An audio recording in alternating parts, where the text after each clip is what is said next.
It's an absolute David versus Goliath matchup for the UEFA Champions League. We've got Dortmund versus Real Madrid, and we're here to break it all down for you. I'm Jason Fitz from Yahoo Sports, hanging out with Henry Bushnell. Henry, walk me through how we get to this much of a David versus Goliath scenario. It's the right term for it. And I'm not even sure there's an analogy in American sports. Part of the reason here is that Dortmund had a bit of an easy path to the final. There wasn't really one big upset until the semifinals against PSG.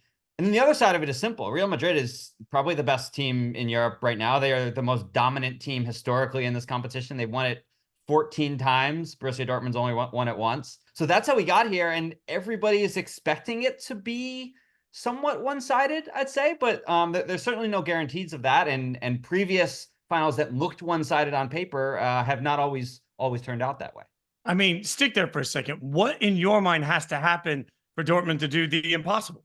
They have to play their soccer, which is a dynamic, high tempo, pressing, counterattack. Real Madrid doesn't exactly have a defined style. And the reason they win so much is because they have some of the best players in the world, especially in the attacking third with Jude Bellingham, Vinicius Jr. Dortmund, though, can really play well as a coordinated team. They haven't always done that in Germany this year, but they have done it in the Champions League. And they, if they function as a unit as they're supposed to, they can absolutely make this a game, or at least in part, in phases of the game, they can really, take the game to Real Madrid, I think. All right. So in your mind, is there an X factor in this game? One player to watch? I think the X factors on Real Madrid's side are certainly the two superstars, Vinicius Jr., who has performed and scored on massive stages before and won Champions Leagues.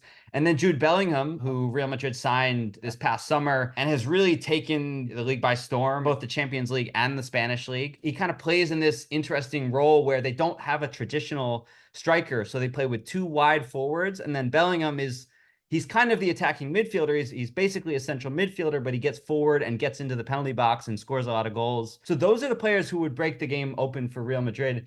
I'd say the X factor on Dortmund's side is probably going to be Jadon Sancho, who was transferred to Manchester United a few years ago and was, this massive signing, this big superstar. He kind of flopped there. To salvage his career, he went back to Dortmund on loan this past summer and has kind of had a bit of a resurgence and showed that he has more talent, I'd say more on-ball talent than anybody else on the Dortmund team. He's going to have to make some sort of magical play in the attacking third to get Dortmund a goal and kind of put them in position to potentially pull off a stunner here.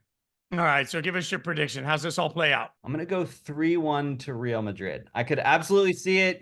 I could see it going anywhere from 4-0 to Real Madrid to Dortmund winning even. I would definitely say goals on both sides, and I'll say 3-1 to Real Madrid is kind of my baseline. I know everybody there is going to be happy to see Real Madrid win. They deserve it for the legacy that they have as overall as a team. But I don't know. When I'm sitting there Saturday watching Wembley Stadium, I kind of want the impossible to happen. What I know is either way, it'll be a heck of a match.